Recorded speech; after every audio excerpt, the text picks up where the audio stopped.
Filipenses capítulo 4, verso 6, diz assim: não estejais inquietos por coisa alguma, antes as vossas petições sejam em tudo conhecidas diante de Deus pela oração e súplica com ação de graças, e a paz de Deus, que excede todo entendimento, guardará o vosso coração e os vossos sentimentos em Cristo Jesus.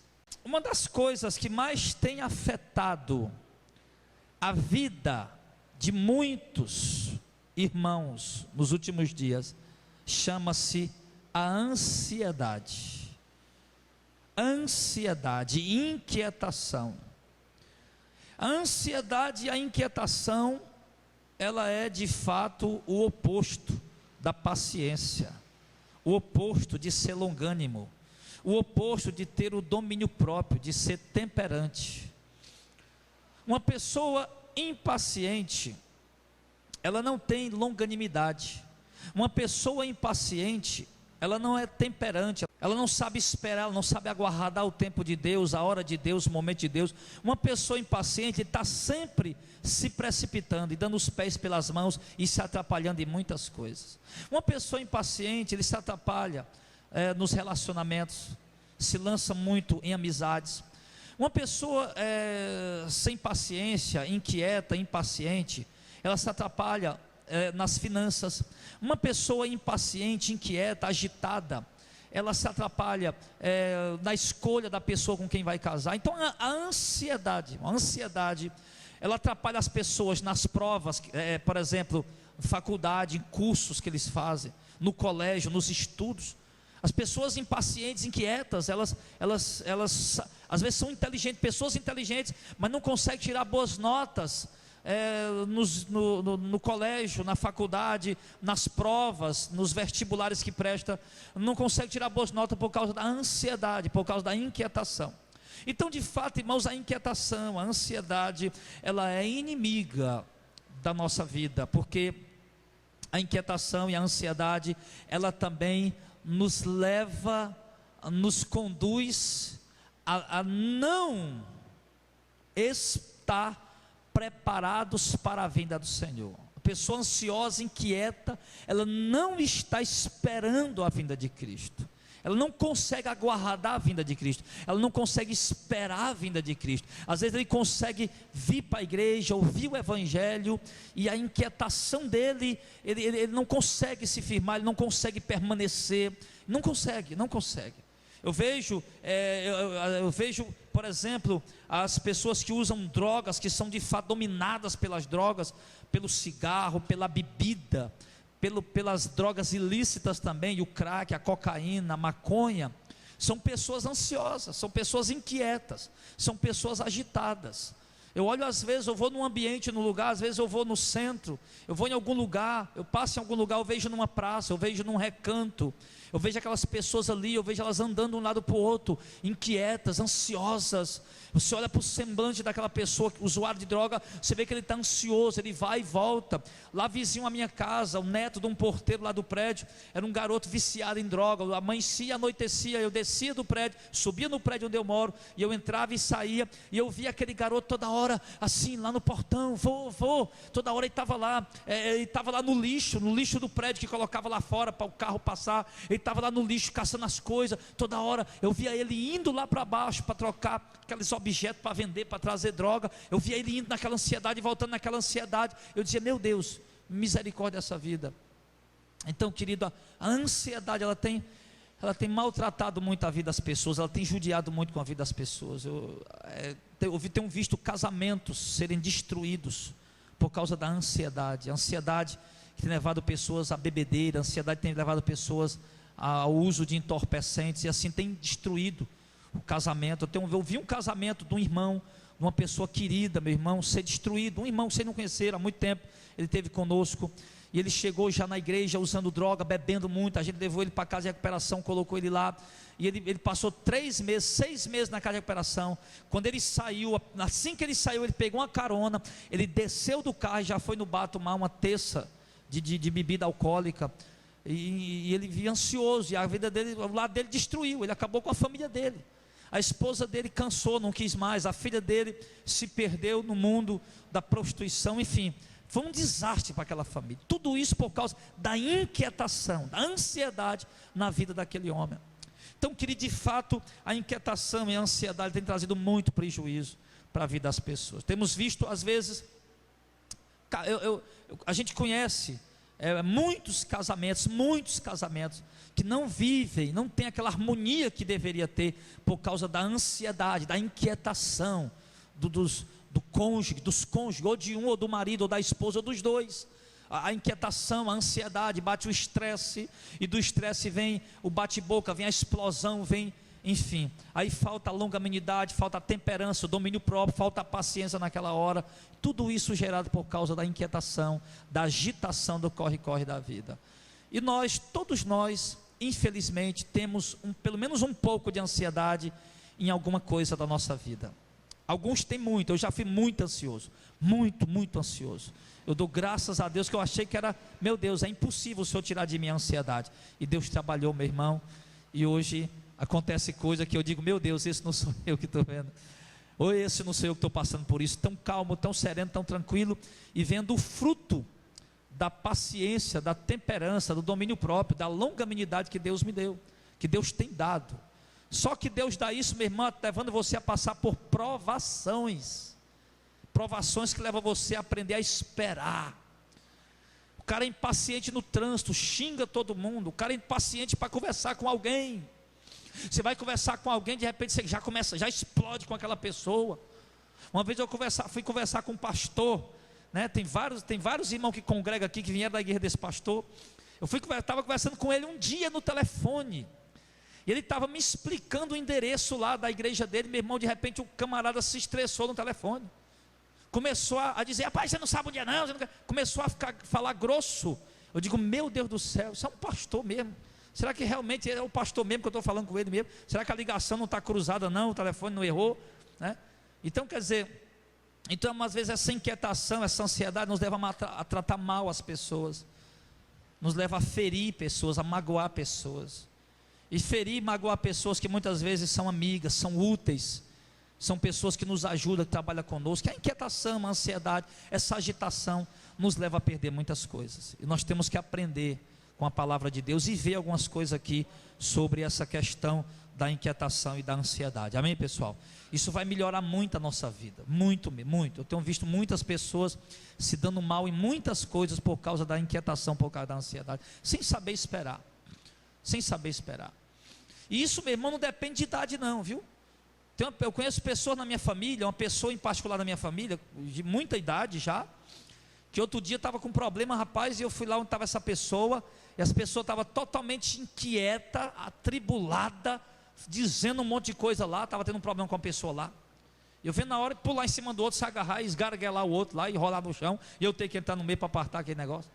E eu vi aquela inquietação, aquela ansiedade, e eu chamei aquela pessoa e digo, rapaz, tenha calma, eu tenho a metade da sua idade, e Deus me ensinou a ser calmo, a ser tranquilo. Tenha calma, tenha paciência, as coisas vão se resolver, já está aqui no lugar para resolver, tenha calma.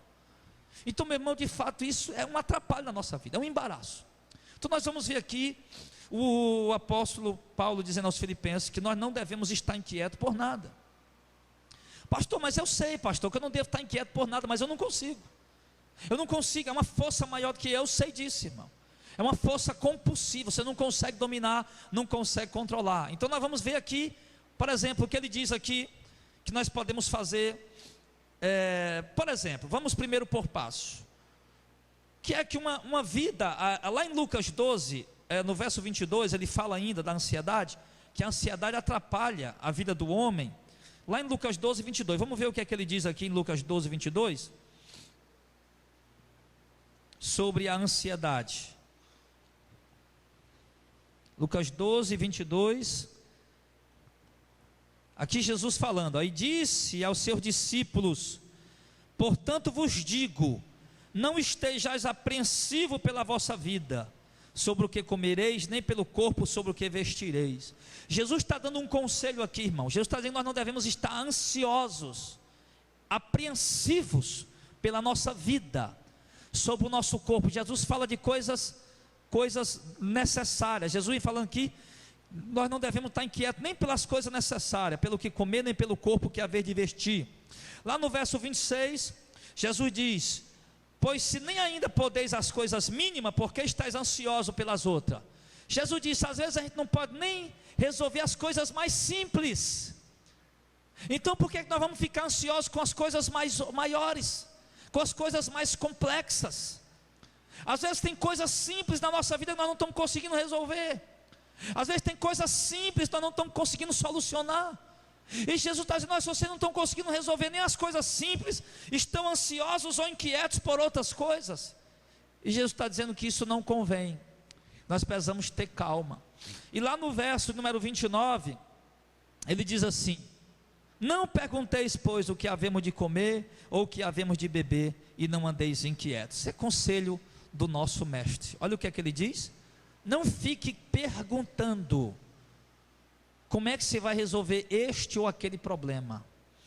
Não fique perguntando, não fique inquieto, o que é que você vai comer, o que você vai beber.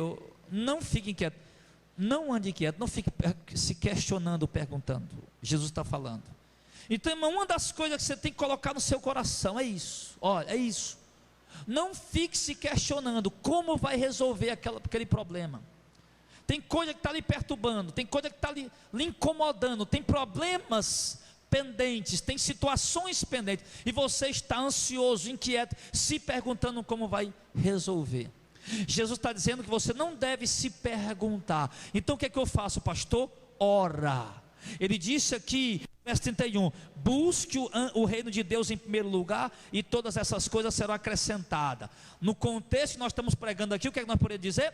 Busque o reino de Deus em primeiro lugar, e essas coisas vão ser resolvidas, essas coisas vão ser solucionadas. Por quê? Porque lá em Filipenses 4, onde a gente partiu de lá, ele diz assim no verso 6, não estejais inquietos por coisa alguma, antes as vossas petições sejam em tudo conhecidas diante de Deus pela oração e súplica com ação de graça. Então o Senhor está dizendo, irmão, que se um remédio, um santo remédio para resolver a ansiedade é não estar inquieto por nada, é não se perguntar o que vai fazer com isso ou aquilo, como vai resolver isso ou aquilo. O Senhor está dizendo que o remédio é buscar o reino de Deus em primeiro lugar e tornar conhecido diante de Deus os seus problemas, tornar conhecido diante de Deus as suas dificuldades, as suas lutas, as suas adversidades, e tornar conhecido através de que? Ele diz, da oração, súplica com ação de graça. O que é isso, pastor? Tornar conhecido diante de Deus, coração, súplica com ação de graça. Chega diante de Deus, apresenta o problema, clamando, orando, gemendo, mas ao mesmo tempo agradecendo e dizendo a Deus, faça-se a tua vontade, dando ação de graças, manifestando uma ação de graças já pelo momento que está vendo. Apresenta a Deus a luta, o problema, a angústia, a tristeza, a situação, mas apresenta com lágrima, com choro, com gemidos, com prantos, mas ao mesmo tempo agradece a Deus e espera nele. Aí eu me lembro, cabe muito bem aqui o que Davi falou: esperei com paciência no Senhor, e ele se inclinou para mim e ouviu quando eu clamei por socorro. Davi estava passando um grande problema na vida dele, uma grande situação adversa, uma situação contrária. E o que é que Davi fez? Ele estava preocupado, estava cheio de ansiedades, cheio de angústia, de tristeza, mas ele não tomou nenhuma precipitação. Ele correu e foi aos pés do Senhor apresentar em oração, e depois ele disse, e Deus me respondeu. Deus ouviu o meu clamor e me respondeu a minha oração. Então é isso que nós temos que fazer. Amém, pessoal? Então é isso. Por quê, irmãos? Porque a ansiedade ele atrapalha a nossa comunhão com Deus. Sabe por que é que você não consegue orar?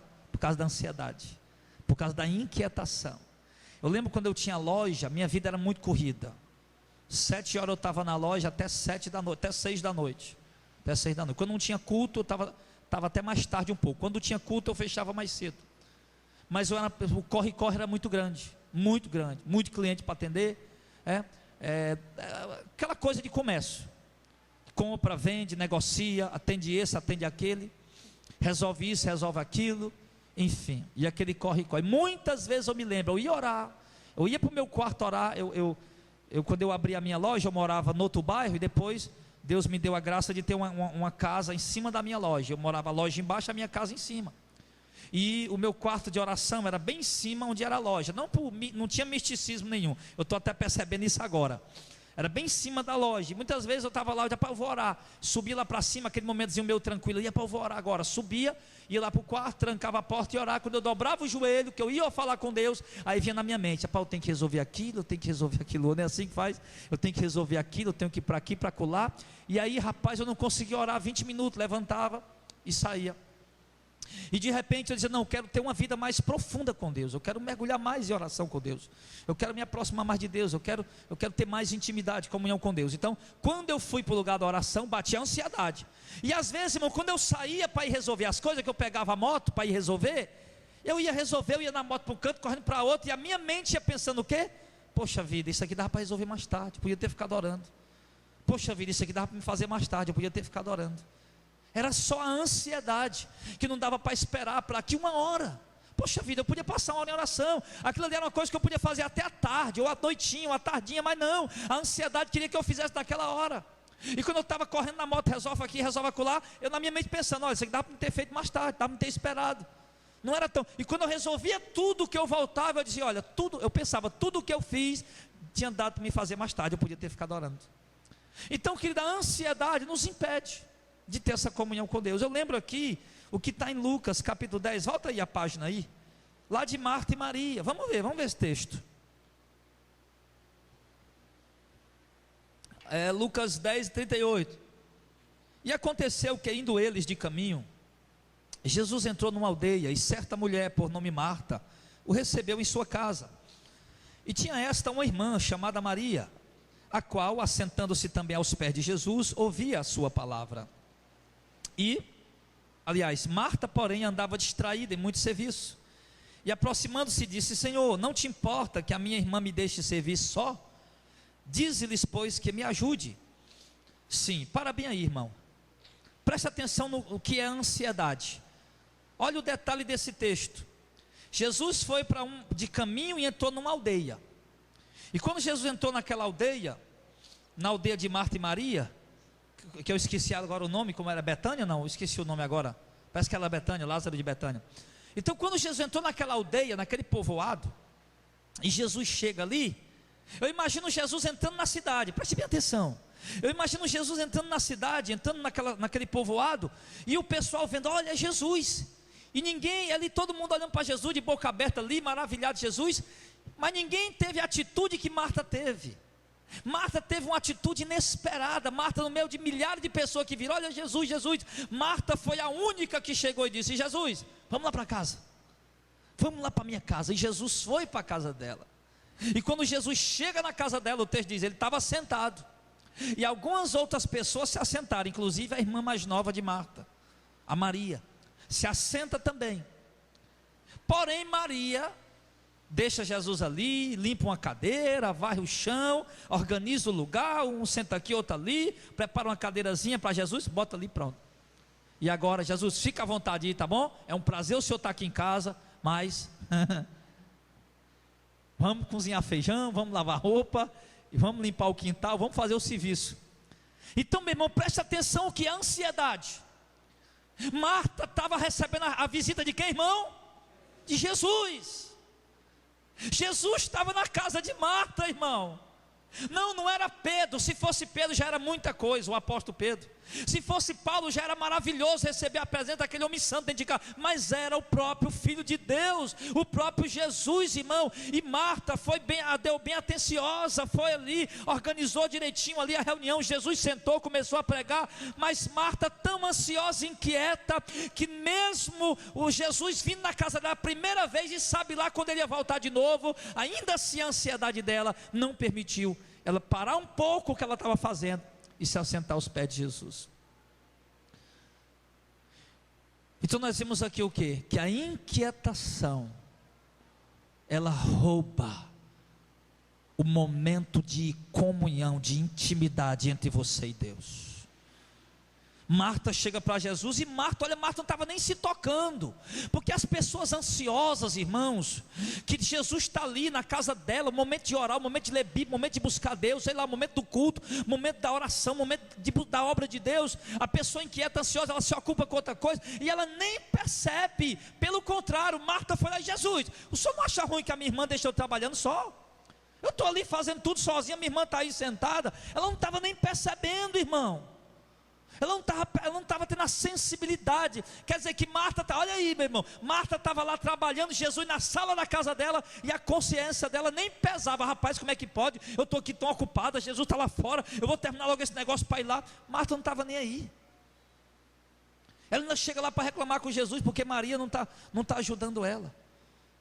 E a resposta que ela recebe, meu irmão, é uma resposta que ela se surpreendeu.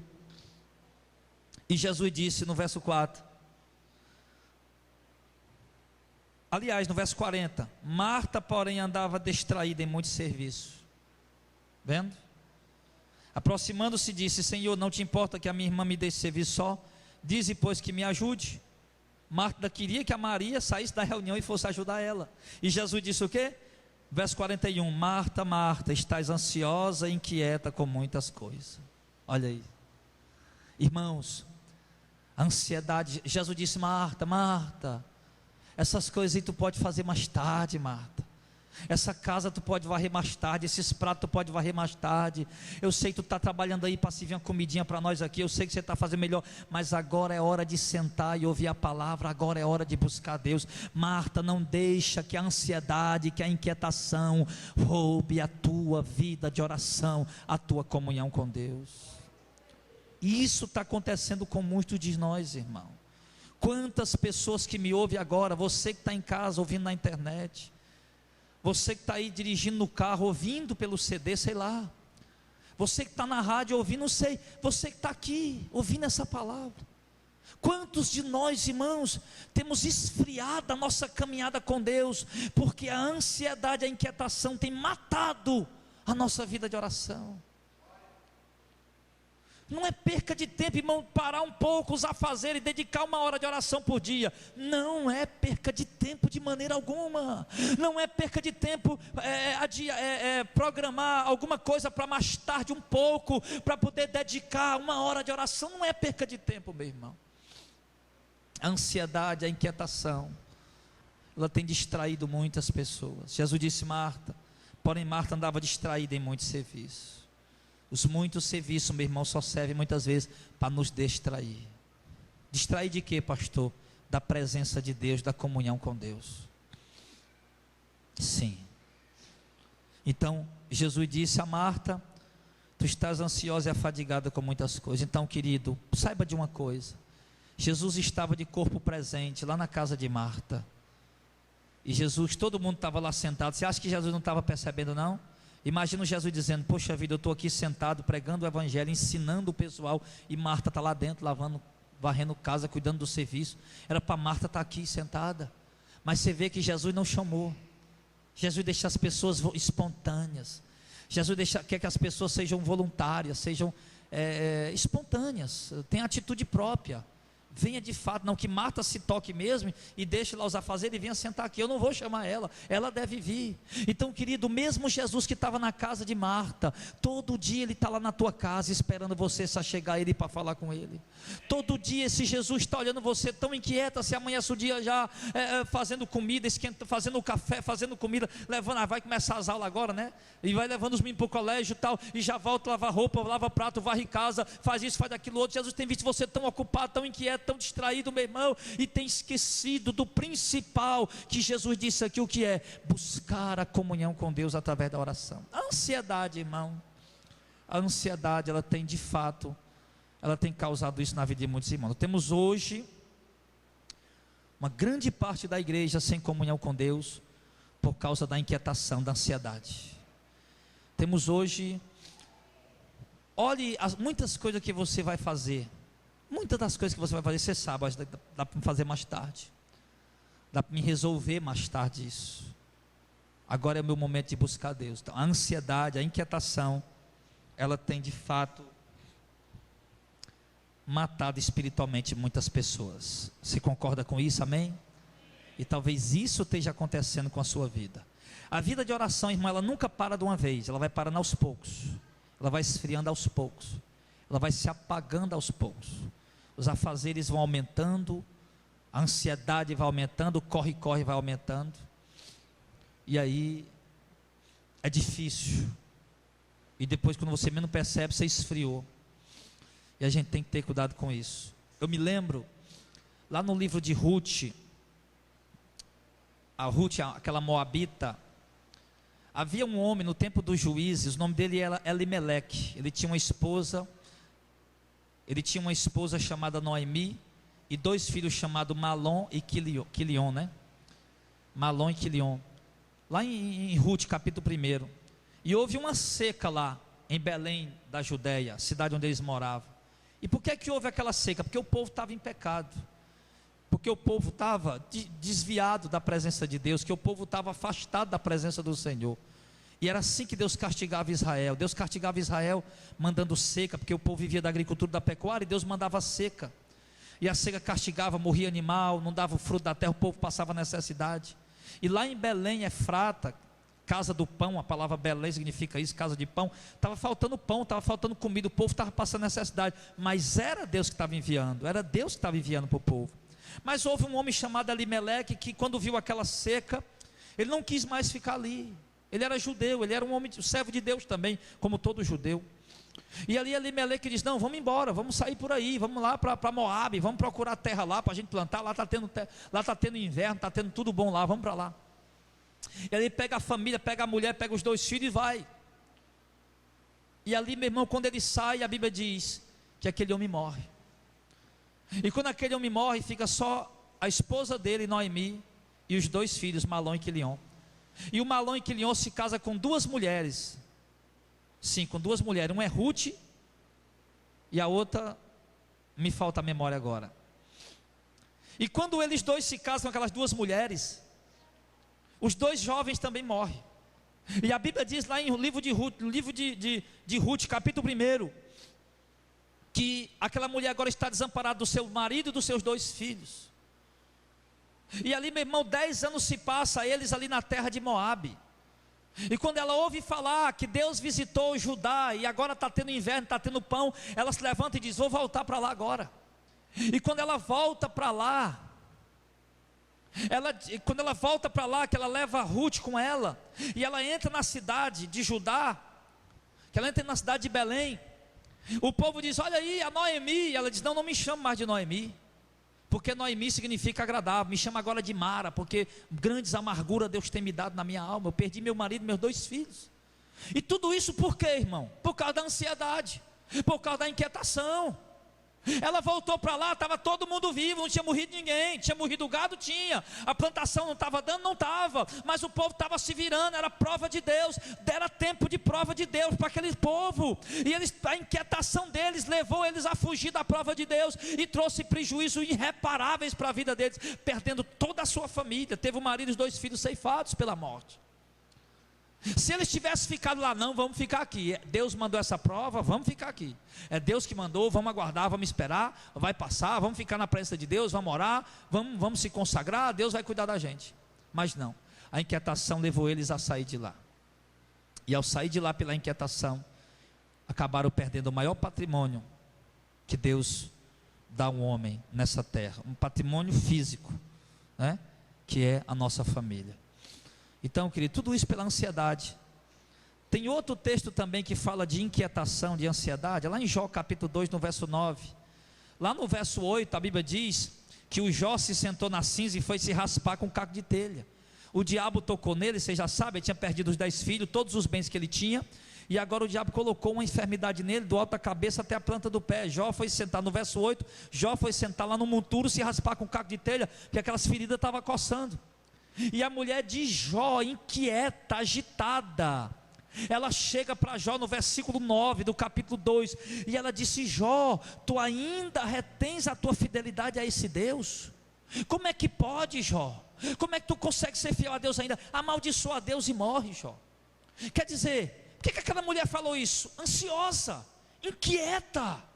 Enquanto, meu irmão, a Bíblia diz que Jó era o homem mais rico do Oriente, o homem mais próspero do Oriente, não tinha ninguém mais rico do que Jó. Era um homem que tinha paz, que tinha riqueza, que tinha fartura, que tinha fazenda, que tinha bens, um homem que andava em santidade, fazia a vontade de Deus, meu irmão. E nisso, meu irmão, a mulher de Jó era uma mulher boazinha, era uma mulher que dava glória a Deus toda hora.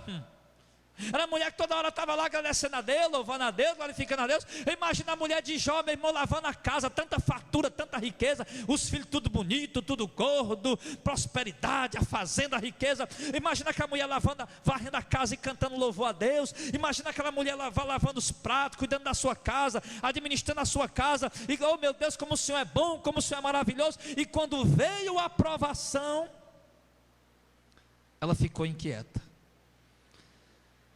Quando ela perdeu tudo, os filhos, os bens, o marido doente lá no monturo, ela ficou ansiosa, ansiosa ao ponto de blasfemar contra Deus, irmão. Olha o que a ansiedade pode fazer na vida do homem, você está me entendendo, amém? Olha o que a ansiedade pode fazer na vida do homem. Nós vimos no livro de Ruth que a ansiedade levou Elimeleque a perder a sua família. Nós vemos no livro de Jó que a ansiedade levou a mulher de Jó a blasfemar contra Deus. A ansiedade, meu irmão, ela pode trazer juízos irreparáveis para a sua vida. Portanto, eu te digo uma coisa esta noite, meu irmão: se o tempo está ruim na tua casa, se o tempo está ruim na tua vida, não faça nada, fique quieto, espere em Deus. Essa tempestade vai passar e Deus vai chegar para te ajudar em nome de Jesus. Mas tenha calma. Não é hora, se a coisa está ruim, o negócio está feio, se as coisas estão dando para trás, nada está dando certo, é hora de você ficar calmo, é hora de você não tomar nenhuma atitude precipitada. Fica quieto, fica calmo. Deus está olhando para ti, é prova, mas Deus está cuidando de ti, Deus está andando contigo, Deus está te contemplando, Deus está cuidando de ti agora nessa hora, sim, te levando nos braços nesse momento. Lembra aquele louvor que diz, o camarada disse que teve um sonho, e ele diz que, andando na areia da praia, ele via duas pegadas andando com ele direto. E de repente houve um pedaço lá que ele disse que a maior dificuldade da vida dele, ele disse que só viu uma pegada. Ele disse, rapaz, aí perguntou, aí de repente aparece o Senhor, né? Ele disse, Senhor, por que aqui tem duas pegadas, no momento pior tem duas? Ele disse, nesse momento aqui, essas dois pás de pegada, era eu andando do seu lado. Ah, então na hora de que só tem uma pegada, no pior momento o Senhor me abandona? Ele disse, não, nessa hora, aquela ali é a minha pegada, eu estava levando você no braço. É o que Deus está fazendo com a gente nessa hora, meu irmão. Deus, a prova é grande, a luta é grande, meu irmão. Não deixa a ansiedade tomar conta de você. Deus está te levando no braço nessa hora. Deus não desampara, irmão. Eu não estou pregando aqui uma mensagem sensacionalista, eu não estou aqui pregando uma mensagem responsável, eu estou pregando para crente salvo, meu irmão. Se você não é crente salvo, a pegada de Jesus não está nem do teu lado, quanto mais levando tu nos braços. Se você não é homem de Deus, não é mulher de Deus, não busca a Deus, meu irmão, não é um servo de Deus, Jesus não está andando nem do teu lado, quanto mais te levando nos braços. Eu estou pregando aqui, meu irmão, para a igreja que está sendo preparada para o arrebatamento. Estou pregando aqui para lhe dizer, meu irmão, que os dias são difíceis, são, que as tempestades estão vindo e são grandes, são, mas Deus está conosco nessa hora, meu irmão. Daqui a pouco o arrebatamento acontece, essa luta desaparece e nós vamos reinar com Cristo em nome de Jesus. Então, eu vi outro exemplo que me chamou muita atenção também. Foi lá em 1 Samuel, capítulo 13, do verso 8 ao 14. O profeta Samuel era um homem de Deus. Ele era juiz, e ele também estava exercendo ali um sacerdócio. Ele também estava exercendo o sacerdócio. E antes de ir para as guerras, os reis costumavam fazer logo, apresentar um sacrifício a Deus, fazer uma oração. Só que quem podia apresentar o sacrifício a Deus era apenas o sacerdote. E Samuel avisou para Saul. Ele saiu, os amalequitas já tinham se reunido, já estava lá ao redor deles. E quando Saul estava lá esperando, Samuel combinou com ele. Olha aí, está lá em 1 Samuel capítulo 13, a partir do verso 8. Aí Samuel combina com ele, Saul, daqui 7 dias eu vou lá, no dia tal eu estou lá, tal hora. Quando chegou o dia tal, a tal hora que o profeta Samuel marcou, eu não sei o que foi que houve, que ele não conseguiu chegar na hora. A Bíblia diz que o povo que estava com Saul estava com medo, já estava se espalhando, fugindo. Aí Saul fica atribulado naquela coisa: cadê o profeta? Não chegou? Chegou não. Pois vamos fazer o sacrifício, traga aqui. Trouxeram o novilho, e ali o rei Saul, que não podia fazer, porque ele não era sacerdote, ele não podia fazer, trouxeram o novilho, Saul degolou o novilho. Quando ele fez o sacrifício, quando ele termina de fazer o sacrifício, adivinha quem chega? O profeta Samuel. E o profeta Samuel já chega dizendo: rapaz, o que é que tu fez? Você está doido? Você sabia que você não podia fazer isso? E isso está lá, 1 Samuel capítulo 3, a partir do verso 8. Você sabia que você não... Claro que eu estou falando aqui no cearenseis, né? Estou traduzindo já na nossa língua, né? Para ficar fácil. Aí o profeta Samuel disse: rapaz, você sabia que você não podia fazer isso? Você está louco? Ele disse: não, profeta, o povo estava se espalhando, rapaz, eu tinha que orar, eu tinha que fazer alguma coisa. Pois é, você errou diante de Deus, você pecou. Se você tivesse tido paciência, olha o que Samuel diz: se você tivesse esperado, Deus agora tinha confirmado o teu reino ia ser um reino eterno em Israel. Mas porque tu pecou, Deus já te desprezou e já está procurando um homem segundo o coração dele. O que é que nós vemos aí? Quando ele terminou o sacrifício, Samuel chega. Ele esperou 7 dias, e a hora que Samuel falou, mas não pôde esperar mais 1 hora, não pôde esperar mais 2 horas. Isso levou ele a tomar uma decisão precipitada, a fazer algo na obra de Deus que não era o papel dele. Isso levou ele a perder a coroa de rei de Israel, perdeu a posição, perdeu o status, perdeu a glória que Deus tinha dado a ele como um príncipe, como um rei em Israel, por causa da ansiedade. Ele viu o povo, os amigos dele, que eram os parceiros de exército, os soldados, se espalhando. E ele disse: os homens estão indo embora, não posso ficar só, eu tenho que fazer essa oração. E com isso, meu irmão, isso pressionou ele a agir errado. Você viu? A circunstância pressionou ele a agir errado. Realmente, irmão, vamos se colocar no lugar de Saul. Está no meio de uma batalha terrível. Você precisa da ajuda de alguém para te ajudar. E as pessoas que vieram para te ajudar estão do teu lado, mas de repente a coisa não está acontecendo, não está dando certo. Essas pessoas começam a se espalhar, começam a sair e te deixar, e aí você de repente se atribula e age, toma uma decisão contrária à vontade de Deus. Escute bem, mesmo no momento difícil, mesmo que todos os nossos amigos de guerra nos abandonem, mesmo que todos os nossos amigos de guerra precisam se espalhar, precisam sair de perto de nós, não tome nenhuma atitude precipitada. Haja sempre dentro da direção e da vontade de Deus. Amém? Por exemplo, tem casais, por exemplo, que estão passando grandes confrontos. O marido traiu a esposa, um exemplo, isso acontece todo dia, toda hora. O marido traiu a esposa, o marido crente, a esposa crente, caiu na fraqueza da carne, acabou traindo sua esposa. E a esposa está lá, meu irmão, daquele jeito que dá para imaginar o jeito que a mulher fica, deprimida, humilhada, sentindo dores terríveis da humilhação.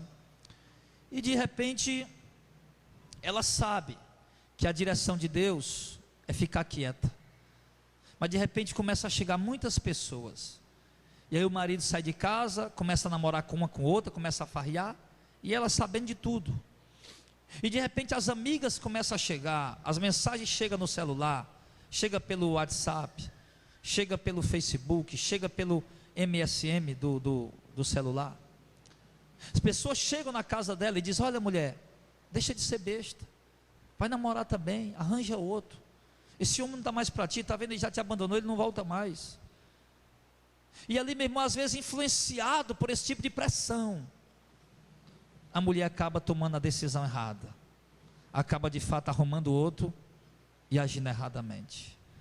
Mas o correto é o que? Espere em Deus.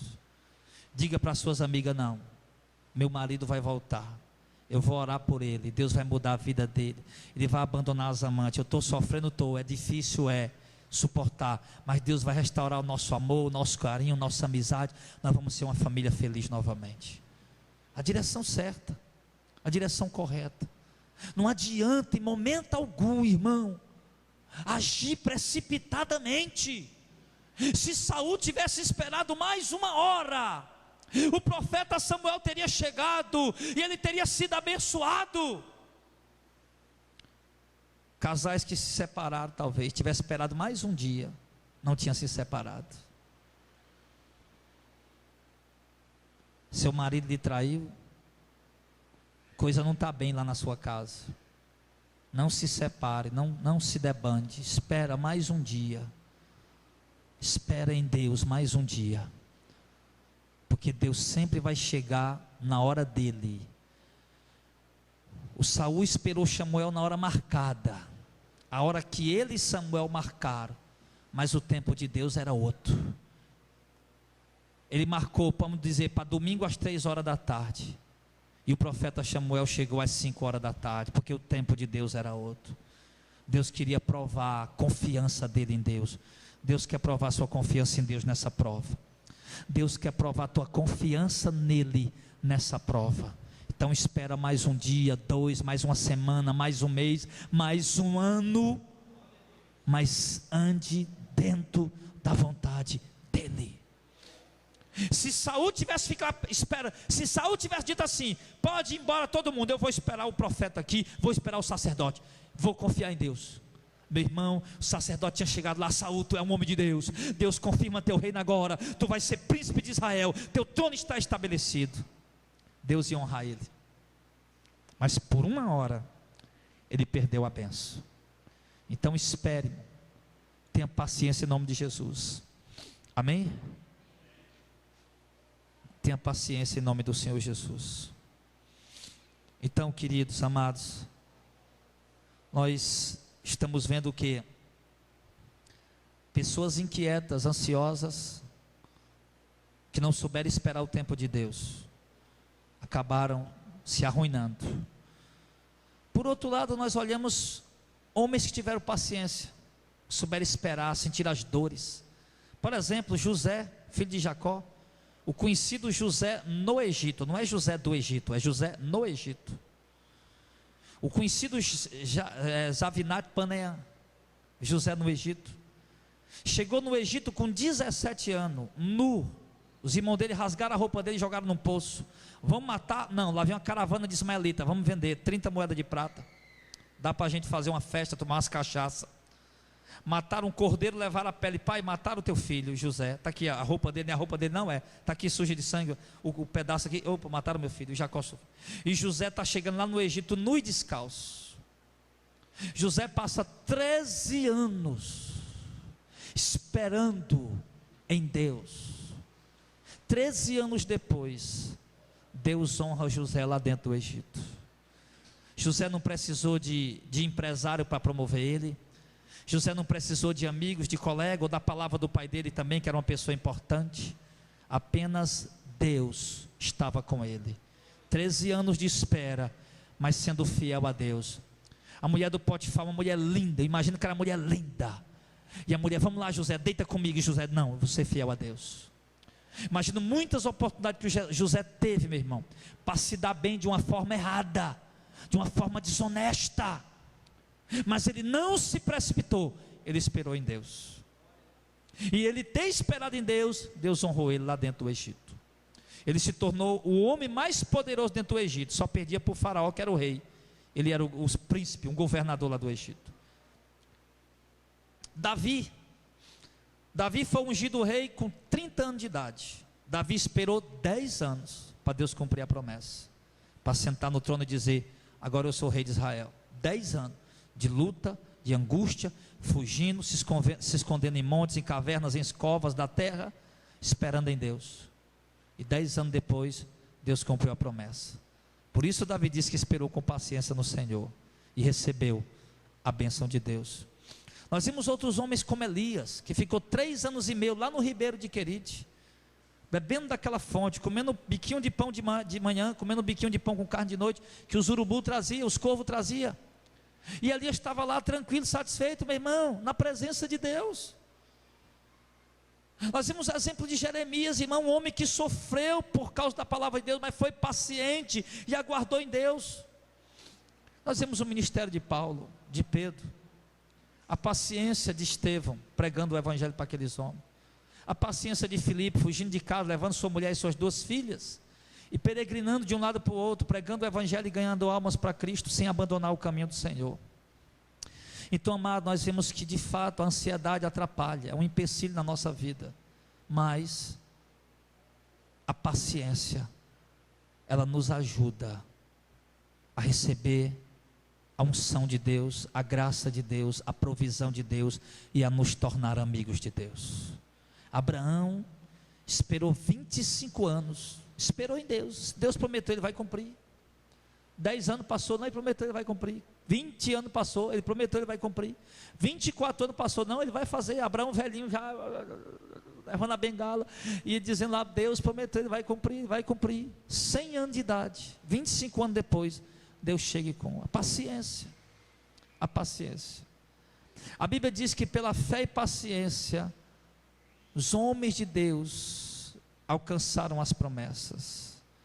Então, querido, nós vimos aqui exemplos de pessoas inquietas, que perderam a comunhão com Deus, que deixaram de ser instrumentos de Deus, que perderam o que Deus tinha para fazer na vida deles, porque saíram da presença de Deus, se afastaram de Deus. Não se afaste de Deus, não saia da presença de Deus.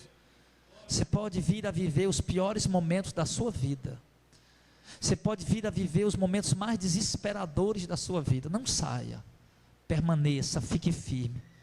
Nós temos provado e visto, irmãos, que Deus é bom, que Deus é fiel, e que as promessas de Deus, verdadeiramente, elas se cumprem. Nós só temos apenas que esperar. Amém? Amém. Eu lembro que está em Gálatas capítulo 6, ele diz assim, verso 9,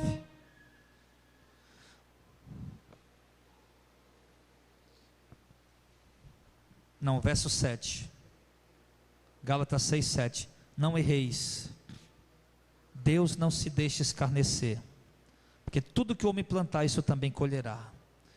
O que planta na sua carne, da carne colherá corrupção, o que planta no Espírito, do Espírito colherá a vida eterna.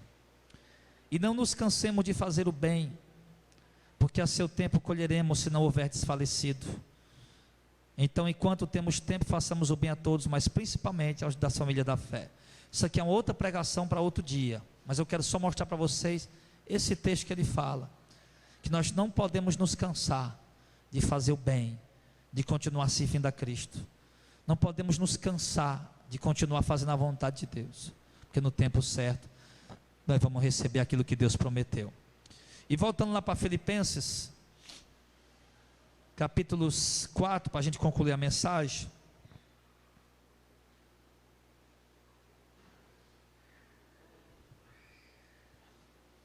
Filipenses 4, verso 6 de novo. Ele diz: não estejais inquietos por coisa alguma, antes as vossas petições sejam em tudo conhecidas diante de Deus, pela oração e súplica com ações de graça. Então, se nós fizermos isso, tornar conhecido diante de Deus as nossas ansiedades e preocupações, através da oração, o que é que vai acontecer?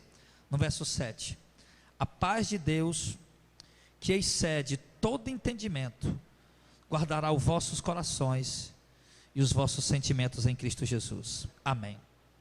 O que ele está falando? Ele está falando que se eu esperar em Deus, confiar em Deus, permanecer na presença de Deus, e não tomar atitudes pela ansiedade, pela precipitação, mas esperar o tempo de Deus, ele está dizendo que Deus guardará o meu coração, guardará a minha mente, guardará a minha alma, a minha vida, para mim não me arruinar. Basta você ir aos pés do Senhor e orar. Está quase tomando uma decisão precipitada. Às vezes, por exemplo, um problema financeiro leva o cara a fazer algo desonesto só para poder ter o recurso que ele precisa. Um problema de saúde, às vezes leva o cara a fazer algo desonesto só para resolver o problema que ele precisa. Mas nós temos que aprender o que aqui? Chegar diante de Deus, apresentar a Deus o problema, a situação e esperar nele. E nem sempre eu vou lhe dizer, nem sempre Deus vai chegar com a provisão na mesma hora. Muitas vezes vai demorar uma semana, um mês, um ano ou até mais. Mas o certo é esperar. A nossa luta contra o pecado ainda não combateu até o sangue. Então nós temos que continuar lutando e batalhando. Então, querido, para concluir, eu quero dizer para você o seguinte: busque o domínio próprio, busque a paciência, busque ser longânimo. Treine isso, exercite isso em você. No trânsito você vai se estressar, biquinho calado, pronto. Se estressou no trânsito? Não, vou ficar calado, não vou dizer nada. Vai treinando isso, vai dominando, controlando. No trabalho, está um monte de gente lá, está te estressando, calma, opa, calma, cega, não vou dizer nada não, vai ficar calmo, quieto. Então vai treinando, vai exercitando isso, vai aprendendo, buscando o domínio próprio, e vai pedindo a Deus ajuda para ele dar. Agora, a Bíblia diz que o que é que produz paciência no homem? Os irmãos lembram desse texto, né, em Tiago, se eu não me engano? A tribulação, é Romanos, é? A tribulação é quem produz o que no homem? Paciência. Olha aí. Olha o que é que ensina o homem a ter paciência. Olha o que é que ensina o homem a ser longânimo, a saber esperar, a ser temperante. É a tribulação. Então é na espera. Por exemplo, um exemplo. A gente congregava num pontinho bem pequenininho ali do lado, na esquina ali atrás, num prédiozinho bem pequeno, bem pequeno. A gente tinha muita vontade de um prédio maior, para poder fazer uma sala para as crianças, ficar mais acomodado, enfim, um banheiro melhor, lá era meio assim. E aí eu vivia aquela ansiedade. E Deus me fez esperar por mais de 2 anos. Eu não podia ver um prédio que eu já ia olhando toda hora, olhando para um lado para o outro, todo prédio, toda hora. E Deus me fez, irmão, ali naquelas angústias todas. Calma. E Deus naquele período Ele me ensinou a esperar. Aí a gente veio para cá, 3 anos aqui. E eu vendo a mudança, andando para um lado para o outro, sem aquela ansiedade, sem aquela coisa, não, aquela mudança que Deus fez. E isso foi fruto de quê? Da tribulação que Deus me fez esperar, para poder vir para cá. Então, irmão, Deus vai te ensinar a ter paciência. Aliás, Deus já está te ensinando a ter paciência. É na hora que você pensa que é para gritar, essa hora é para você calar. A hora que você pensa que é para falar, é hora de você se controlar, dominar. Deus já está trabalhando na tua vida para te ensinar a ser temperante e paciente. Essas situações desagradáveis, picuinhas, lutas, discórdias, contendas, levantes, Deus está te ensinando a ter paciência nessa hora. Você não tinha percebido ainda, mas nós vimos aqui para perceber, amém? Então saia daqui hoje, colocando tudo que é de projeto diante do Senhor. E eu aprendi uma coisa. Domingo era aniversário do meu filho, um irmão chamou a gente para ir comer uma pizza, a gente foi. E lá eu dizia para ele, irmão, eu aprendi uma coisa, nesses 6, quase 8 anos de pastoreio, eu aprendi uma coisa, eu aprendi que tudo, absolutamente tudo é no tempo de Deus. Querido, irmão, entende uma coisa, quando chega o tempo de Deus é incrível, as coisas chegam assim, encaixando. Se não é o tempo de Deus, irmão, você tenta assim, não entra de jeito nenhum, não encaixa de jeito nenhum. Já o Adriano é mecânico também, né, motorista, ele sabe como é que é, né? O negócio tenta encaixar lá, não dá certo a peça. Quando não é o tempo de Deus, irmão, você bota, não encaixa. Quando é o tempo de Deus, as coisas chegam, pronto. Você pensa que foi por acaso, que foi coisa foi nada, foi o tempo de Deus, chegou ali, as coisas se encaixam, aquele dinheiro que você estava precisando para resolver a situação, ele chega de repente, você não fica nem devendo a ninguém para poder pagar, sei lá, sabe, Deus, irmão, Ele é tremendo. Quando nós aprendemos a esperar nele, ficar calmo, tranquilo, paciente, e sem agir, só orar, claro, agir desde que seja de forma legal, e dentro da vontade de Deus, mas saber esperar o tempo de Deus, aí você vai ver, as coisas se encaixam e tudo acontece direitinho em nome de Jesus, amém? Então tenha calma, tenha paciência, não tome nenhuma atitude precipitada, não faça nada agora que Deus não tenha dito, chegou a hora, não, vá com calma, vá com paciência, espere em Deus, controle sua língua, controle seu temperamento, suas ações, atitudes, deixe de estar inquieto, ansioso. Se você está ocioso, né, está desempregado, está ocioso, então, sei lá, para não ficar ocioso dentro de casa, vai dar uma volta, sai na rua, leva um folheto, vai entregar, vai evangelizar, vai fazer alguma coisa para tirar a ociosidade, a ansiedade, mas não tome precipitação alguma, atitude alguma precipitada, porque isso pode prejudicar a tua vida, e faça isso, coloque diante de Deus e espera nele, que Ele vai fazer a coisa certa para você, amém? O tempo de Deus é o melhor, nós é que não sabemos esperar por Ele. Um exemplo aqui, eu quero dar um exemplo, eu não estou dando exemplo de teologia da prosperidade não, irmão, eu quero só dar um exemplo, certo? Um exemplo, por exemplo, você está aí com dinheiro para comprar uma casa, aí tem uma casazinha de taipa bem ali, casa de taipa, você sabe o que é, né? Aquela taperazinha que é feita de pau, né, e barro, que muito no interior usado ainda, tem poucos, mas tem muito usado ainda no interior. Aí você está com dinheiro para comprar uma casa, aí a ansiedade é tão grande, mas tão grande, que você não sabe esperar mais um ano, você não sabe esperar mais um tempo, e aí, não, essa aqui mesmo, tá. Aí quando você compra a casa, que dá o dinheiro, que entra lá dentro, que passa um ano, de repente, aí chega uma condição, vocês dizem, olha, tinha dado para nós comprar aquela outra casa melhor, né? Eu não estou pregando teologia da prosperidade, estou dando um exemplo de atitude precipitada. Tinha dado para ter comprado aquela casa melhor, se eu tivesse tido mais calma. Então, meu irmão, está vendo? Aí agora vai ter que ficar naquela, porque o dinheiro já gastou. Se comprou por 10 mil, não vende por 3. Então não vai dar a casa de graça. Aí vai ficar lá. Então tenha calma. Ore a Deus, espere o tempo de Deus e haja dentro da vontade de Deus, que você sabe que é correto, e as coisas vão dar bem. A ansiedade, irmão, ela leva a gente a magoar pessoas, a ferir, a prejudicar. Se pela ansiedade, a inquietação, lhe faltou paciência, lhe faltou domínio próprio, você feriu alguém, magoou alguém, peça perdão. Quantas vezes, irmão, nós, maridos, naquela estresse da gente, a gente magoa a nossa esposa? Quantas vezes naquele estresse da gente, a gente fere a esposa da gente? A gente diz algo que não era para dizer. Isso acontece, eu tenho certeza que acontece.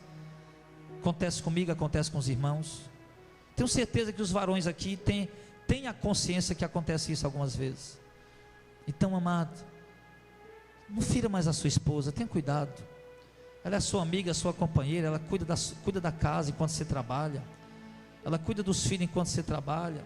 Pelo contrário, volta a fazer um carinhozinho para ela, volta a fazer alguma coisa por ela, para sorrir para ela, volta a fazer alguma coisa de expressão de carinho por ela. Às vezes a gente se acostuma tanto com a mulher da gente, que a gente esquece de dar presente, de dar, sabe, alguma coisinha que ela gosta. Isso. Então, a mulher fica tão feliz, pode ter certeza, irmão. A mulher fica tão feliz quando você chega com alguma coisinha para ela. Uma coisinha que você chega para ela, você leva para ela, ela fica feliz. Ela assim, meu filho, ela não fala, mas ela sabe, ele lembrou de mim. Então, amado, sabe, a gente fere pessoas. Você feriu o amigo, peça perdão, peça desculpa. Feriu a esposa, está magoada a esposa ainda, peça desculpa, conversa, faz um diálogo, né? Se a mágoa já passou, se o ressentimento já passou, a coisa está resolvida, então tem cuidado para não magoar mais, para não ferir mais, porque, meu irmão, tem pessoas vivendo com ferida no coração, e isso não é bom, isso prejudica a salvação do cristão, e nós temos que tampar todas as brechas possíveis, em nome de Jesus. Então, a ansiedade nos fez ser grosso com alguém, volte a tratar aquela pessoa bem, direitinho, enfim, faça aquilo que você sabe que agrada a Deus, e Jesus disse que quando nós servimos a Ele, Ele nos honra. Deus abençoe a sua vida em nome de Jesus.